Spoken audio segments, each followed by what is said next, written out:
Hey, it's Paige Browning. It's Monday. This is Seattle Now. When a Seattle City Council member got threats from someone with a seattle.gov work email address, you may have thought there's no way someone would actually do that. Well, that was a good instinct. We'll get the story from Seattle Times crime and justice reporter Sarah Jean Green. But first, let's get you caught up. Washington state health officials say they expect vaccines to start flowing again today after weather delays shut down the supply chain and all 4 of Washington's mass vaccination sites canceled appointments over the weekend. The DOH says backlogged Pfizer vaccines should be here today. Moderna, no later than Wednesday. Officials say they'll be focusing on getting people second doses this week.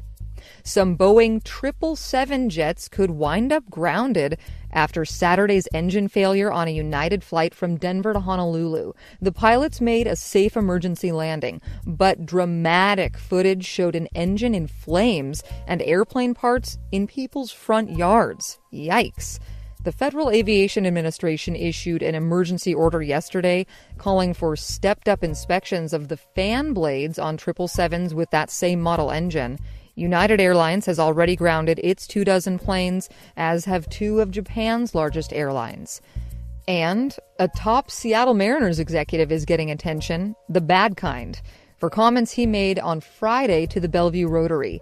M's president and CEO Kevin Mather was surprisingly candid as he talked in detail about contract negotiations and a language barrier with some players.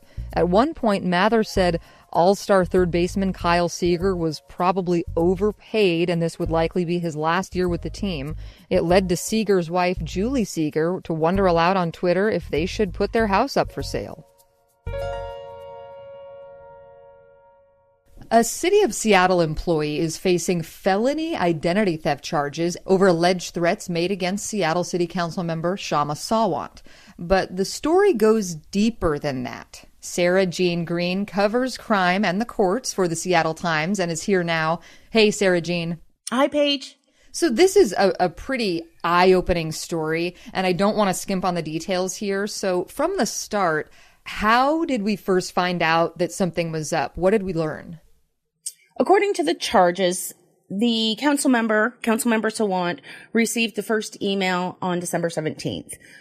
She would receive a total of 4 emails in the next month. So the first one was apparently expressing a dislike for her performance as a council member. And then they seemed to get a little bit more ominous and threatening, like telling her to jump headfirst off a building. And hey, if you need help, I'll help give you a push. You better leave town or else. Calling on her to voluntarily resign her seat.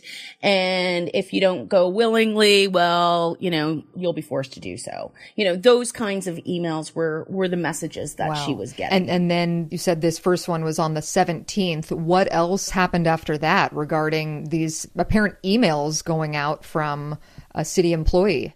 So in addition to the 4 emails that were sent to the council member, 2 emails, the first sent on December 19th, was sent to a captain within the fire department requesting a transfer. And the firefighter whose account these emails were coming from later told the captain, the 2 men were working together at Station 2 a few days later. Captain mentions, hey, got your transfer request. And this other firefighter is like, what are you talking about? So that conversation with the fire captain is what prompted the firefighter to go into his email account, and he saw that he had deleted emails, both the transfer request and the first 2 emails sent to Councilmember Sawant in his file. And he was like, I didn't write these. I didn't send these emails. And so that's how this investigation kind of started. I've got a lot of questions about this. So let me start with who was sending these emails. This firefighter says, what the heck? I didn't ask for a transfer. I didn't send these. So who did? Correct. So the investigation begins and trying to figure this stuff out.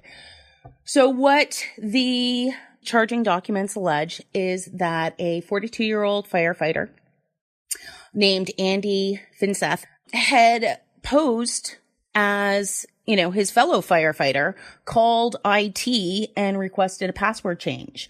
And apparently that's how he was able to access this other man's email account.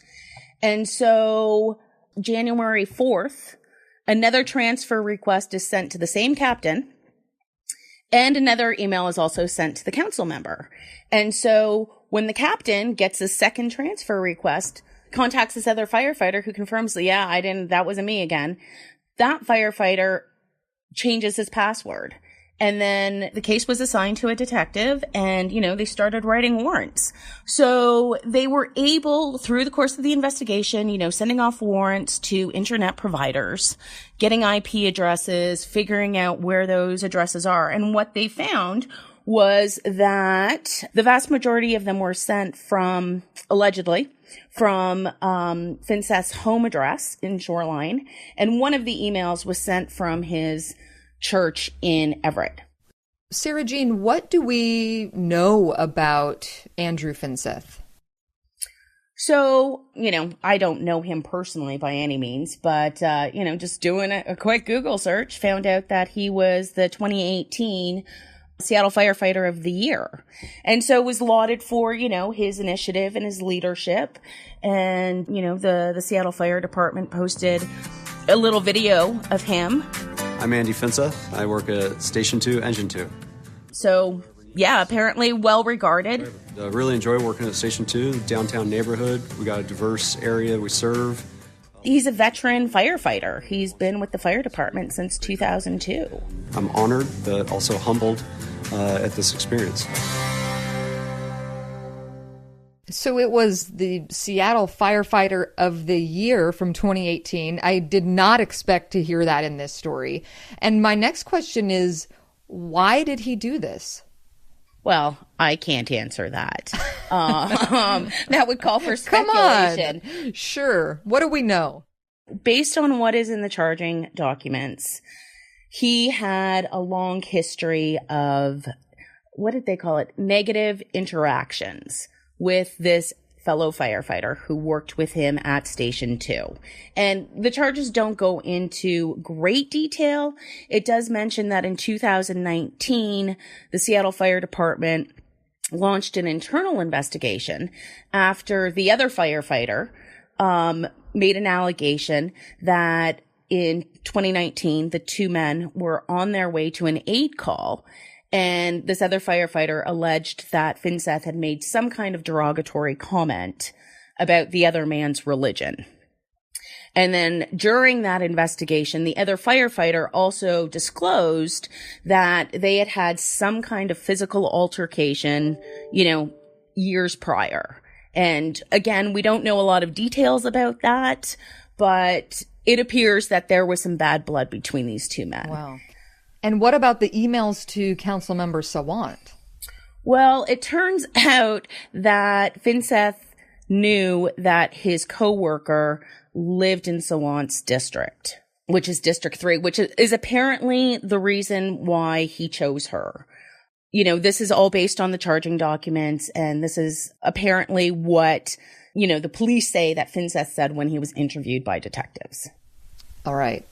And Finseth has since been charged, as we mentioned, with felony identity theft and cyberstalking charges, which is a gross misdemeanor, is on paid leave, as far as I know.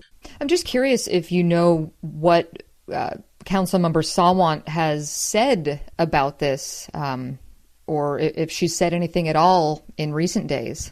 She was certainly interviewed by police and said that she took these threats seriously, and they legitimately caused her fear, as I think any reasonable person would be fearful if, messages like this suddenly showed up in your inbox and you had no idea who was sending them to you, because you don't know who that person is. You don't know what they're capable of. So I think, her fearfulness was completely legitimate and completely reasonable. But I hope she's sighing a bit of relief here, knowing that, okay, the mystery solved, or apparently solved, and hopefully, that takes that burden off of her, where she doesn't have to worry about that or be looking over her shoulder or worried every time there's a knock on her door. Hopefully, I'm hopeful that, she's breathing easier and sleeping easier now. what a story here. Sarah Jean Green, crime and courts reporter for the Seattle Times. Thanks for telling us this story. Yeah, you're welcome, Paige. Seattle Now is produced by Caroline Chamberlain Gomez, Clare McGrane, and Jason Pagano. We got help with today's show from Matt Martin. Matt Jorgensen does our music. Patricia Murphy is back tomorrow. I'm Paige Browning.